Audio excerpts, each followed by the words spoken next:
waa idin salaameynaa dhammaan daawadayaasha ina daawanaya meel walbaad joogtaan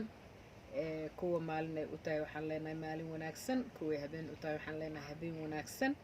waa Hope Abuukar iyo odageeda Nuur Xasan aw calisow oo idin la soo dhawaada maanta waxaan jecelnahay inaan idin la qaybsano wax yar oo ah su'aal mar walba soo noqnoqota ayna weydiiyaan dadka aan masiixiyiinta ahayn ee ka qabaan kitaabka quduuska ah taasna ay keenayso garasho la'aan aynan garanaynin kitaabka quduuska habka loo qoray dadka lala hadlaayo marka waxaan rabaa inaan weydiiyo Nuur su'aashaas oo marar badan soo noqnoqotay waxay tahay Jacob oo Ilaah la legdamay Yacquub oo Ilaah la legdamay hadde taasaa rabnaa inaan naga jaahil bixiso hobey waa mahadsan tahay horta kitaabka quduuska ah Soomaalideena macnaha uu ku cusub yahay sidaan wada ognahay oo dadka Ilaahay hadalkiisa rumaysan oo Soomaalida ah aad iyo aad u yar yihiin inta rumaysan Ilaahayna hadalkiisa inay si fiican u wada fahminaa laga yaabaa marka runtaa waayo waxaa jiro dad hadalka Ilaahay duraa jiro oo Soomaali aan masiixiyiin ahayn ama ha noqdaan kuwa Ilaahay rumaysnaa ha noqdaan ama ha noqdaan kuwa muslimiinta ah siday u badan yihiin dadka muslimiinta u badan weliba oo aan aragnay qaar badan ayagoo maalin iyo habeen hadalka Ilaahay aayada intay soo qaataan dadka u sheegaya si aan aayadiiba ahayn ama wixiiba aan loogu talagelin sidaasna waa midda keentay inaan waxyaabaha adiga aan ka sheekaysano inaan dadkana aan la qaybsano muhiimadda marka taas ahayd maantay aan ugu talagalnay videogan yar inaan dadka aan la qaybsano marka sidaa sheegtay kitaabka quduuska waxaa ku qoran Yacquub oo Ilaahay la legdamay kitaabka bilowgii oo tawreedkii Nabi Muuse ee u yaqaaniin Soomaali badan 5 kitaab waa tawreedkii Nabi Muuse marka kitaabka ugu horeeya oo bilowgii oo ka sheekeynaa taariikhii nebiyada qaar badan oo kamid ah ayaa wuxuu ka sheekeynaa Yacquub inuu Ilaahay la legdamay aayadan waxay leedahay una ka adkaaday marka hore aayadan noo akrinaya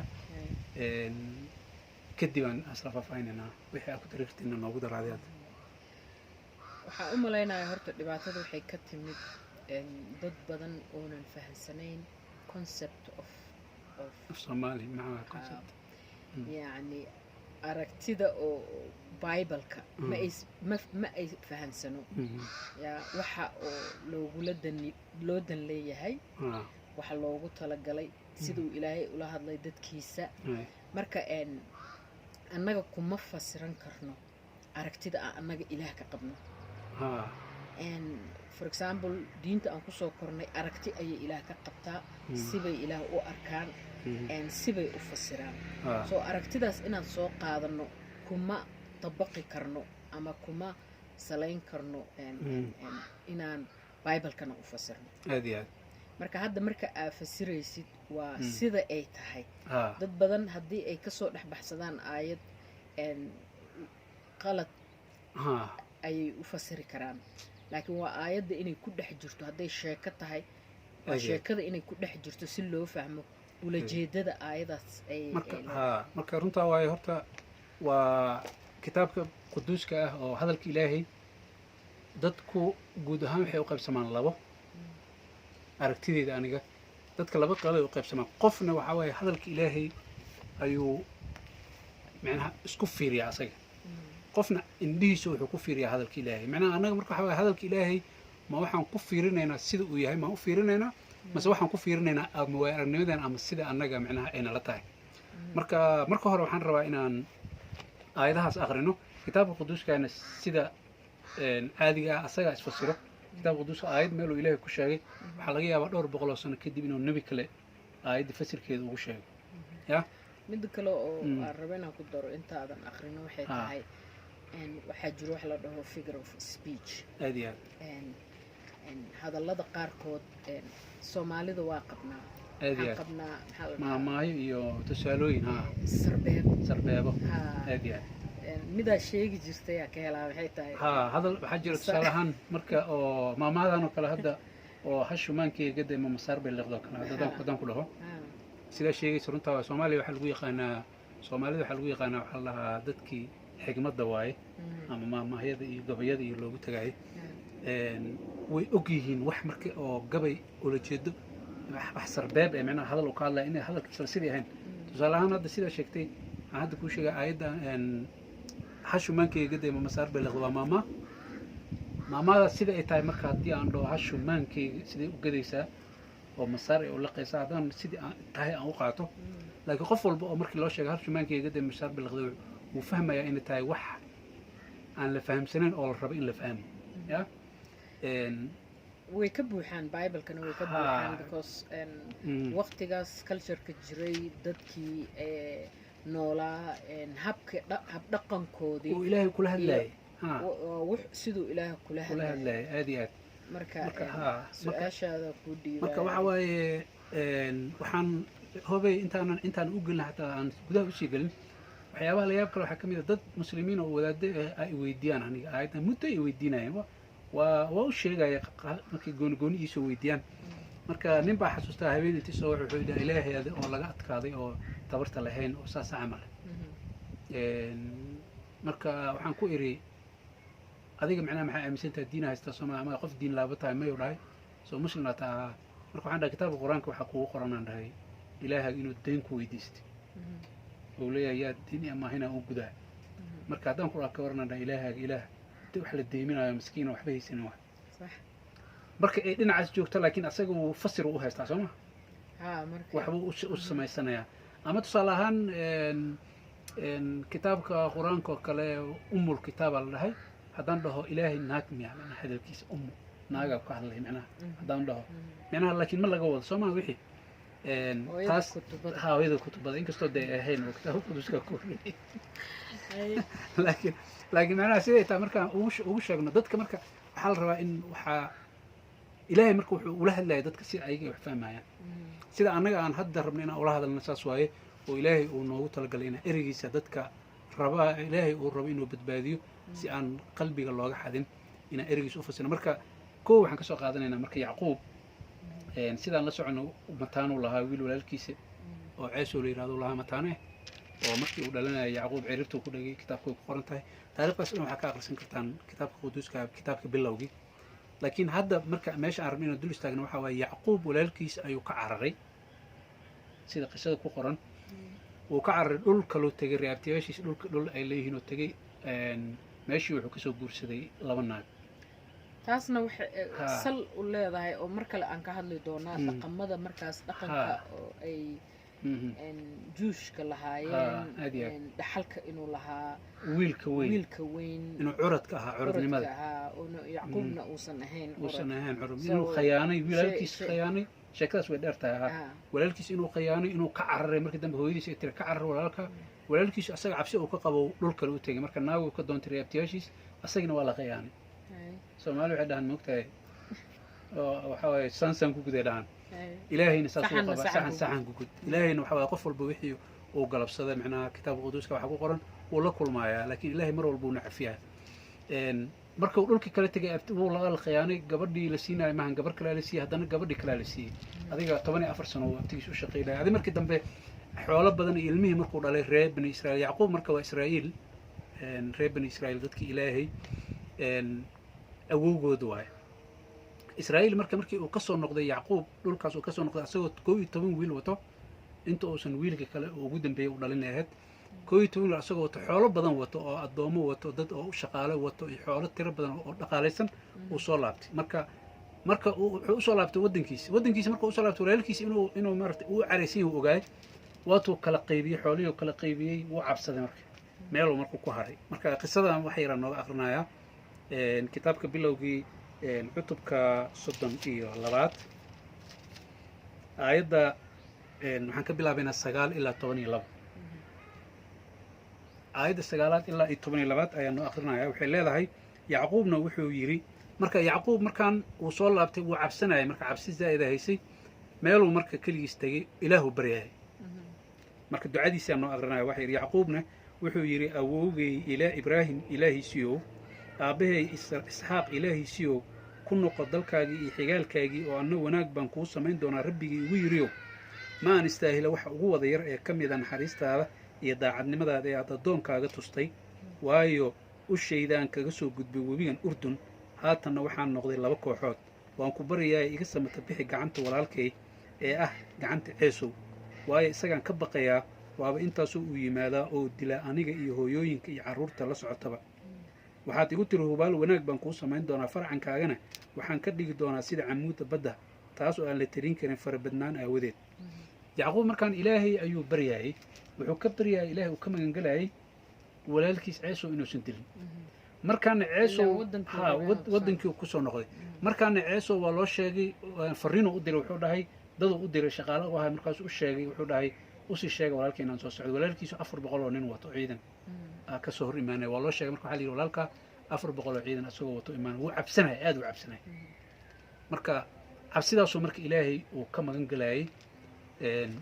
midda uu leeyahay ul baan la soo gudbay haddana 2 kooxood anigoo hal qof oo cararayaan imid laakiin hadda waxaan xoolo iyo xaasas iyo carruuran wataa waa ay dhaqaalaysay ilaahayna ballan uu qaaday waayo ibraahim ayuu ballan ilaahay u qaaday inuu farcankiisa oo dunida dhaxal siin doono baraka u noqon doono waa qiso dheer waa ilaa masiixi ku imaanaysaa ilaahay marka ibraahim ayuu u ballan qaaday isxaaq ayuu u ballan qaaday yacquub u ballan qaaday dhulkan israa'iil hadda ay haystaan dadka reer bani israa'iil ay joogaan ilaahay soo dejiyay waa farcankii dadkii ilaahay waay sidaasoo marka ilaahay arrintan ugu sheegay yacquub markii habeennimo la gaaray oo ilmihii iyo xaaskii iyo xaasaskii iyo addoomankii uu kala qaybiyey wuxuu ugu talagalay marka wuxuu dhahay qayb hadduu dilo qaybta kale macnaha ii baxsanay keligiisoo marka uu meel ku haray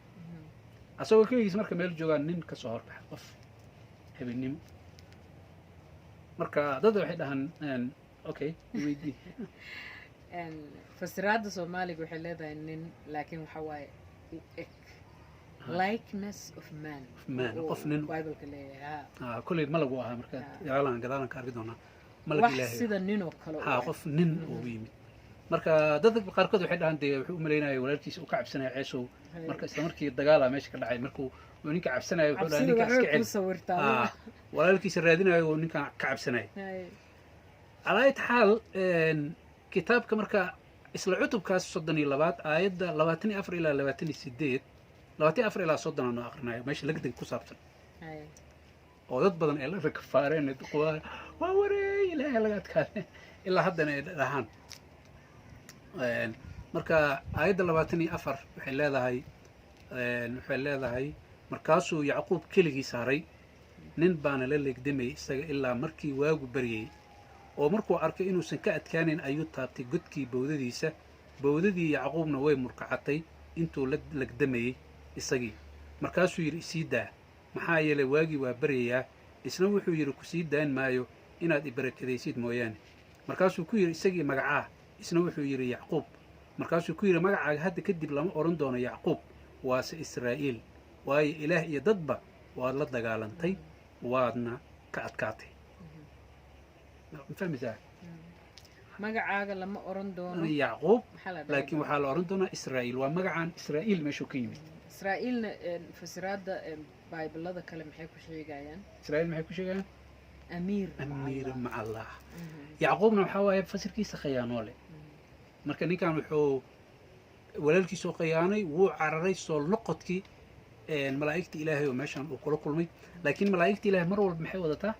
magaca ilaahay ilaah iyo dadba waa la legdanta waana ka adkaatay yuu ka cabsanaya markaan walaalkiisu ka cabsanaya yuu ilaahay ka magangelaya walaalkiisu ka magangelaya yuu u socday inuu macnaha xaal mariyo walaalkiisu xoolo badan uu ka cabsanaya walaalkiis hore u sii diray xooluu u diray wuxuu dhahay xoolahaas macnaha walaalkii ha lagu qalbi qaboojiyo asagana kadib qisada gadaalanka ay macnaha ka akhrisan kartaan annaga hadda idima wada akhrin karna kulli waxa waaye waxay noqon doontaa marka dambe walaalkiisa way isku oynayaan inuu dilaayo u malaynaya laakiin ma dilaayo cees uu u naxariisanaya walaalkiisa markuu arko muhiimadda marka halkan keliya maahan fasiraadda waxay socotaa hosheeca nebi la yihahdo oo kitaabka hosheeca la yihahdo wuxuu masiixa ka horreeyey 800 oo sano shucayb ma ogi magaca mid yaqaani hosheeca shucayb waa mid kale شعيب wuxuu yaqaanay midkii oo ishciya nabi muuse kuwii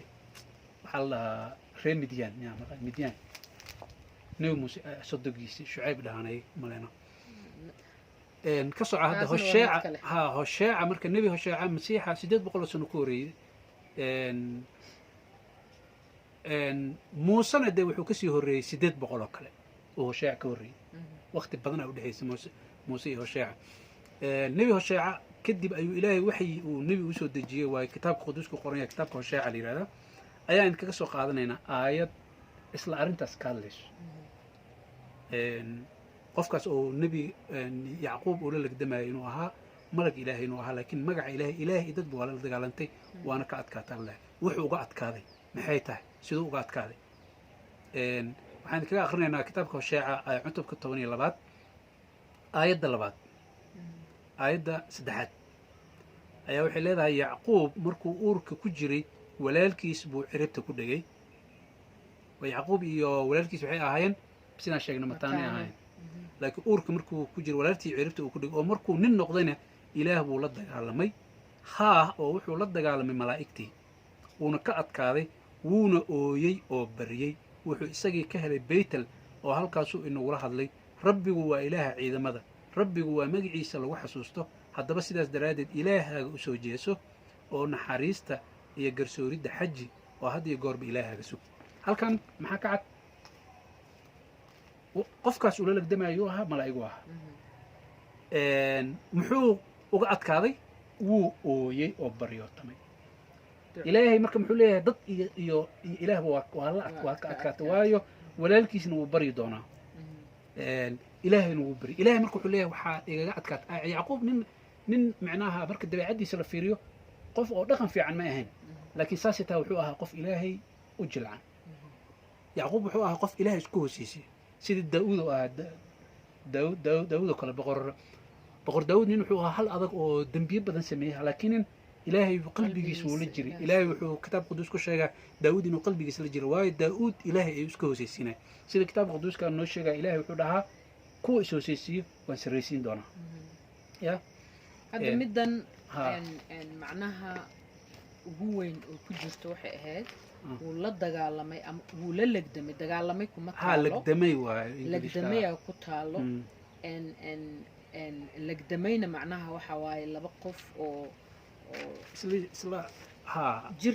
jir qabsanayo oo isla dagaalamayo dagaal oo ma aha dagaal laakiin legdan yaa laga adkaanaya marka la dhahayo taas macnaha ma aha nin buu qabsanaya oo la dagaalamaya macnaha waxa waaye wuxuu ka raayay oo uga raayay ilaah duco يعني معناها وحواي واحد يجا أتكاتي أو واحد ربط أنكوسيو أو بركة أنكوسيو إنكستو فيري بركة اللي سيمحي هاد يعقوب معني سقيانولوها بركة اللي سي وحواي ما جي أورت إلهي كبدل ما جي إلهي كبدل مركزنا وحواي دي بركة هرب إلهي وشي لكن مركان وحواي وحول نقضي سوماهم ولكن سقيانة إن وحكاقاتي باكوريا وحلا بهو أو إن حقي حقوق دي بردني ماذا وكعربي لكن وحو أها نين آد إله أودو سو بريادو إله لهور استاغي أيو كاقا أدكاذي إنو بركة كقاتو إله dad kan uga adkaado walaalkiis ciise uga adkaado wuu bariyay oo wuxuu u diray maxaa la soorid ma la wuxuu u diray waxa waaye wuxuu u diray hadiyado la luush ma ahane hadiyado oo macna xal marin ha Soomaali ma bartid yaa xal marin u diray wuu ka adkaadayo haddii qisada sii akhrisid xataa waxa arkaysaa inuu أن عيسو كسبودا إسكو وينان مرة أباي معنته إلهي بكوداري هذا محن دهنا قفك أو أنا تصالحان قفة حميس ما يقفك حمية كوساقات سحنا كوجا لقفك وعيل هذا أقف قفك وكوي مت جلبها وكوي أنا كأرسترتا قفتي قفك جلبها وكوي محن دهنا أنا سيد عادية وإيجر رئيس هبلو إيجر رئيس أنا قاعد أنا hebelo soo kaaga raay marka awood mu kaaga raay may kaaga maraan dhulko isdhig ya hebel waa iga adkaat midda kale hoobay xawaaye dad badan sidaa sheegaysa ilaahay fikirka laga qabay ku xiran tahay dad badana ilaahay fikir waxay ka qabaan ilaahay inuu kibiroo yahay kitaabka quduuska ilaahan anaga naqaan ilaah runta kibiroo ma kibir badna bal bilcagsi kitaabka quduuska shaydaanku wuxuu ku tilmaamaa kibiroo inuu yahay ilaahay ma kibir badna ilaahay asagoo awooddaas sare leh ayuu annaga wuxuu noola hadlaa si tabarteena iyo bini aadamnimadeena iyo luqadda aan fahmayna taas marka asaga yaraan kuma aha ya hadda qof weyn ku tahay ha asaga qof weyn u tahay hadda marka cunug yar aa dhashay dhulka intaa isku dhigtid oo korka oo kaa dhahayd aaba waa idilish ama hooy waa idish aa dhahayd waa iga adkaatay aa dhahayd cunug yarkaa kula hadlaysaa luqadiisa mogtahay laakiin macnaheedu inuu ka adka ilaahay marka ilaahay isla weyn oo kibir badan oo dhahayo aniga saas micnaha ma aha luqadda wuxuu nagula hadlayaa aan fahmi karno marka sida annaga u aragno sida uma arko aad iyo aad ama arko mar walbana wuxuuna leeyahay ilaahay wuxuuna leeyahay hadda aniga iga hooseysaan oo aniga isku kii dhiibtaan oo aniga iga dambaysaan oo ay duco waxaa lagu sheegay kitaabka tus waxaa lagu sheegay ducada way bedeshaa ilaahay isma bedelo laakiin ducada way bedeshaa haddana ilaahay tusaalahaan meeqa maraa aragtay reer bani israa'iil ama dadkiisa isagoo intuu carooday xukun dul saaray oo dad nebiyadiisa ama dadka xaqa intay hor istaagaan ay baryaan ay dhahaan muuse oo kale hadda soo ilaahay reer bani israa'iil intuu u carooday muuse uu dhexdhexaadiyey oo ilaahay u baryey wuu ka yeelay ilaahay wuu ka aqbalay ya waa markay toobad keenaan ilaahay uu rabo ay samaynayaan aad iyo aad marka taasaa marka maanta rabnay inaan dadka oo tashwiishka ay ka galay inaan waxaas oo lagu wareeriyey waxyaabahan inaan ka jaahil bixino iyo inaan dhahno dee dadka inaan dhahno qofka waxaa fiican inta lagu fikri lahaa inaa adiga fikirti inta anaga kitaabkaas quduuska ahaa anaga wax naloo sheegi lahaa inuu qof walba kitaabka quduuska luqadda kale kuma qorano soomaaliya noogu qoran yahay qofka walba iskiis inuu aqristo wixii oo kaa hoos baxo aada fahmi karin inaadan ka dhegaysan dadka qofaan kitaabkaba aaminsanayn inaad ka dhegaysan laakiin inaa anaga xataa nasoo weydiisid ama adiga iskaa u baartid ama anaga nala soo qaybsatid ama qof kaloo masiixiya la qaybsatid marka conclusionka ama gabagabaynta waxay tahay dadkaas ku andacoonaya ilaah baa yacquub baa ilaah la lagdamay oo ka raayay sida adiga u sheegtay in xataa qur-aanku dhigaayo ayaduu dhigaayo qur-aanka waxaa ku qoran ilaahay inuu muslimka ilaahooda uu leeyahay yaa deyn yaa maahina yaa wax yaa maahinayo deyn yaa siinayo daciifnimo miya laakiin sarbeeb ma kula hadlaya ama yaa wax deeminayo soo ilaah deyn uma baahno haddii la soo booda ka waran dhaho waa wareey ilaah deyn u baahan yahay ilaah deyn la siina maxay hadaan dhaho marka maxnaa waxaan ka hadlaynaa qof diin lehbo inuu qof kale oo wax fahmaayo maaragtay wixii asagaba meesha ugu qoran inuu qof kale macnaha waxba macna ma samaynayso marka sidaasoo kale kitaabka quduuska wuxuu ka wadaa yacquub baa ilaah la lagdamay uu ka raayay wuxuu ka wadaa wuu duceeyey oo qaladkuu galay iyo siduu ahaa iyo qofkii xumaa uu ahaa jacob khiyaanada iyo beenta ahaa uu ilaah uu ugu bedelay magaciisa la bedelay maalintaas oo duca ayuu kaga raayay ilaah oo magaciisa loogu bedelay amiir maca allah waa jeclahay kelmadaas oo ah asaga markuu ilaah la jiro amiir ku yahay maca allah ayuu amiir ku yahay keligiisa amiir kuma aha so waxaa idin leenahay walaalaheen qofkii common ka qabaa qofkii su-aal ka qabaa su-aal kale qabaa waxaad noogu soo gudbin kartaan videogan hoostiisa commentiga waxaana jecelnahay in su-aalo badan ay qabaan aan hadda ka bacdi ka jawaabno laakiin barnaamijkeena runta ha ku xoreyso waxyaalo badan aan kusoo qaadanaynaa ma ahan su-aalo laga jawaabo kaliya haye wax walba aan ku sheekaysan wax walba oon munaaqashaad ku samayno aniga nuur wax walba ma wixii waqti aan helno waxyaalo qaarkood la sheegi karinaa jiro marka sida xaaskayga ay sheegtay wixii su-aalo aad qabtaan ama wixii oo hadda kadib aan idinla qaybsanayn oo kitaabkaas quduus ku saabsan noogu soo sheega hoos noogu soo qora waan ka munaaqashaynaynaa maalin kale barnaamij idinkaga soo samaynaynaa ma fahantiin waa mahadsantihiin dhammaan intana daawanaysa waxaan idin leenahay nabadda masiixa idin buuxiso mar kale iyo kulan wacan maca salaama Bye.